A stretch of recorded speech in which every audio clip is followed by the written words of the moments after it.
அனைவருக்கும் வணக்கம்.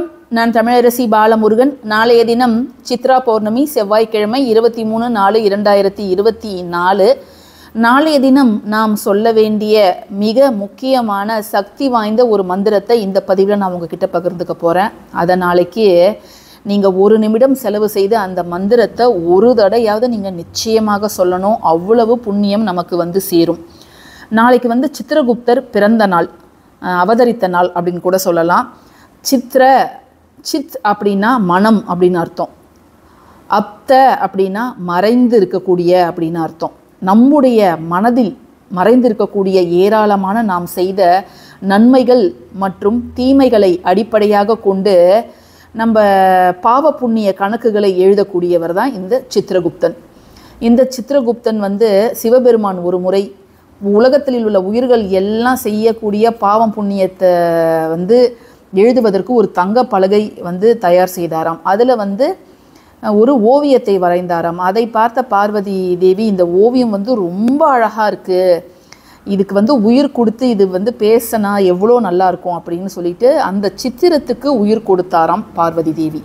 அதிலிருந்து உருவாகியவர் தான் சித்திரகுப்தன் அப்படின்னு அழைக்கப்படுறாரு. இந்த சித்திரகுப்தனோட வழிபாடு அவ்வளோ முக்கியமா நாளைக்கு அப்படின்னு உங்களில் பல பேருக்கு யோசனை வரலாம். ரொம்ப ரொம்ப முக்கியமானதுங்க. ஏன்னா வரலாற்றை நம்ம புரட்டி பார்த்தோன்னா இந்த சித்திரகுப்த பௌர்ணமி அன்று, அதுவும் சித்ரா பௌர்ணமி அன்று சித்திரகுப்தாய நமக அப்படிங்கிற ஒரே ஒரு வார்த்தையை சொல்வதன் மூலம் ஒருத்தவனுக்கு கிடைக்க வேண்டிய நரக வாழ்க்கையே இல்லாமல் போயிட்டு அவன் மறுமையில் வெறும் சொர்க்கத்திலேயே இருந்ததாக சான்றுகள் கதைகள் நிறைய இருக்குது.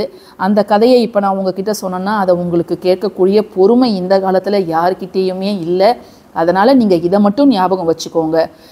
சித்ரா பௌர்ணமின்னு கிடையாது, ஒவ்வொரு பௌர்ணமியிலையும் ஓம் சித்திரகுப்தாய நமக அப்படிங்கிற இந்த ஒரு வரியை மட்டும் நீங்கள் சொல்லுங்கள். அந்த ஒரு வரியே உங்களுக்கு பல கோடி புண்ணியங்களை பெற்றுத்தரும். இன்னும் நிறைய பேர் என்ன சொல்லுவாங்கன்னா, சித்ரா பௌர்ணமி அன்னைக்கு சித்திரகுப்தரை வழிபாடு செய்யுங்க. நீங்கள் மலையளவு செய்த பாவங்கள் கடுகளவு மாறவும், கடுகளவு செய்த புண்ணியங்கள் மலையளவு மாறவும் அவர் வழி செய்வார் அப்படின்னு சொல்லுவாங்க. இதெல்லாம் நடக்கவே நடக்காது. அது எப்படிங்க, நம்ம மலையளவு பாவம் செஞ்சுட்டு ஒரே ஒரு நாள் சித்திரகுப்தனை வழிபாடு செய்யும்போது அது கடுகளவு மாறுவதற்கு இடம் இல்லை. பட் இருந்தாலும் மக்களிடையே அந்த காலத்தில் அப்படி ஒரு நம்பிக்கை இருந்தது. இவருக்கான தனியான ஒரு கோவில் காஞ்சிபுரத்தில் இருக்குது, சித்திரகுப்த கோவில் இருக்குது. பழங்காலத்துலலாம் சித்ரா பௌர்ணமி அன்று இரவு தெருக்களில் கூட்டமாக கூடி ஒரு இடத்துல எல்லாரும் கூடி சித்திரகுப்த நயினார் கதையை சொல்லுவாங்களாம். ஒரு பெரியவங்க 2-3 பேர் சொல்லுவாங்களாம். அதை கூட்டமாக 50 பேர் 100 பேர் கேட்பாங்களாம். அந்த கதை முடியறதுக்கு வெடிகாத்தால் 4 மணி அதை மாதிரி ஆயிடுமா. அப்போ அந்த தெருக்களில் இருக்கக்கூடிய பெண்கள் அந்த கதை கேட்குறவங்களுக்கு நிறைய சாப்பாடு வகைகள்னால் கொழுக்கட்டை அதை மாதிரியான சிற்றுண்டிகளை செஞ்சுட்டு தருவாங்களாம். கொழுக்கட்டை ரொம்ப ரொம்ப முக்கியம். நாளைக்கு இந்த சித்திரகுப்தன் வழிபாடில் அந்த கொழுக்கட்டை அப்படிங்கிறது ரொம்ப முக்கியம். இதை தவிர சித்திரான்னங்கள் எது வேணாலும் நீங்கள் வச்சு வழிபாடு செய்யலாம். இன்னும் சில பேர் ஸ்ரத்தையாக வருஷத்தில் இந்த ஒரு நாள் விரதம் இருக்கிறவங்க அவரோட ஏடு எழுத்தாணி அவருடைய உருவத்தையே தரையில் வரைஞ்சி வழிபாடெல்லாம் செய்வாங்களாம். அதனால தான் நாளைக்கு நீங்கள் வாங்க வேண்டிய முக்கியமான பொருட்களில் ஒரு நோட்டு, ஒரு பேனா. அந்த பேனாவும் மூடி போட்ட பேனாவாக இருக்கணும். நம்ம இப்போல்லாம் வருது இல்லையா, பின்னாடி அழுத்தனா நிப்பு வெளியில் வரும். அதே மாதிரி பேனா கிடையாது, மூடியோடு இருக்கக்கூடிய பேனாவை நாளைக்கு நம்ம பூஜை அறையில் வைத்து வழிபாடு செய்வது அப்படிங்கிறது நல்லது. இன்னும் சில சாரார் இவர் காமதேனு வயிற்றிலிருந்து பிறந்தவர் அப்படின்னு சொல்கிறாங்க. அதனால் இவருக்கு அபிஷேகம் நெய்வேத்தியம்லாம் இந்த பசும்பால் தயிரில் செய்யவே மாட்டாங்களாம். எருமைப்பால் எருமை தயிரில் தான் இவருக்கு அந்த நெய்வேத்தியம் அபிஷேகம் எல்லாமே செய்வாங்க அப்படின்னு சொல்லப்படுது. அதுவும் நாளைக்கு இந்த சித்திரகுப்த வழிபாடு செய்பவர்கள் அவருக்கு வைக்கக்கூடிய நெய்வேத்தியத்தில் உப்பு இல்லாமல் தான் வைப்பாங்களாம் அப்படியும் சொல்கிறாங்க. இப்போது நாளைக்கு நீங்கள் இவரோட பேரை ஒரு முறையாவது உச்சரிங்க. இவருக்குன்னே ஒரு சக்தி வாய்ந்த சித்திரகுப்த மந்திரம் ஒன்று இருக்குது. அதை நாளைக்கு நீங்கள் 1 நிமிஷம் செலவு செய்து அதை உச்சரிங்க.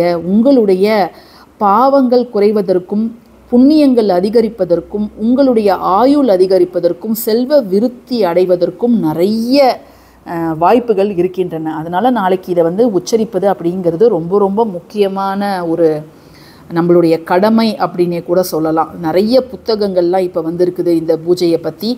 அது மட்டும் இல்லாமல் இப்போ அந்த சித்திரகுப்த நயினார் கதை அப்படிங்கிறது இப்போ சிடிலே வந்துடுச்சு. ஸோ நம்ம பெரியவங்களாம் இப்போ யாரும் இருந்து சொல்ல முடியல அப்படிங்கிறதுக்கு பதில் நைட்டு சிடி போட்டு விட்டுட்டாங்கன்னா அந்த ஏரியா மக்கள்லாம் அதை கேட்குறாங்க. ஸோ நாளைக்கு நீங்கள் ஓம் சித்திரகுப்தாய நமக அப்படிங்கிற அந்த ஒரு வரியை எப்படியாவது சொல்லிடுங்க. இந்த மந்திரத்தையும் நான் பகிர்ந்துக்கிறவங்களோட அதை நீங்கள் ஒரு முறை உச்சரித்தாலே போதுமானது. இது உங்கள் தெரிஞ்சவங்க நண்பர்கள் உறவினர்களுக்கெல்லாம் இதை நீங்கள் ஷேர் பண்ணுங்கள். அவங்களும் அவரோட அருளை பெற்று அவங்களும் நல்ல ஆயுளோட பல ஆண்டுகள் உயிர் வாழட்டும். பதிவு பிடிச்சிருந்ததுன்னா கட்டாயமாக லைக் பண்ணுங்கள், ஷேர் பண்ணுங்கள், நம்ம சேனலுக்கு சப்ஸ்கிரைப் பண்ணுங்கள். தேங்க்யூ ஃபார் வாட்சிங் திஸ் வீடியோ. நன்றி.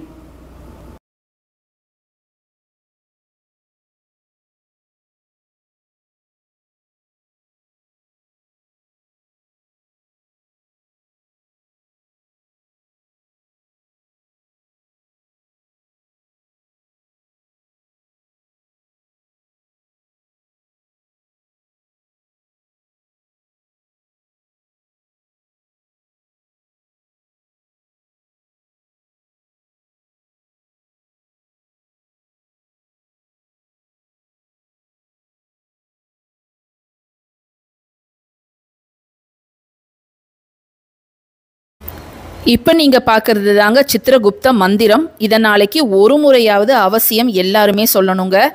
சித்திரகுப்தம் மகாபிராக்ஞம் லேகனி பத்ததாரினம் சித்திரரக்னாம்பரதரம் மத்தியஸ்தம் சர்வதேகினாம்.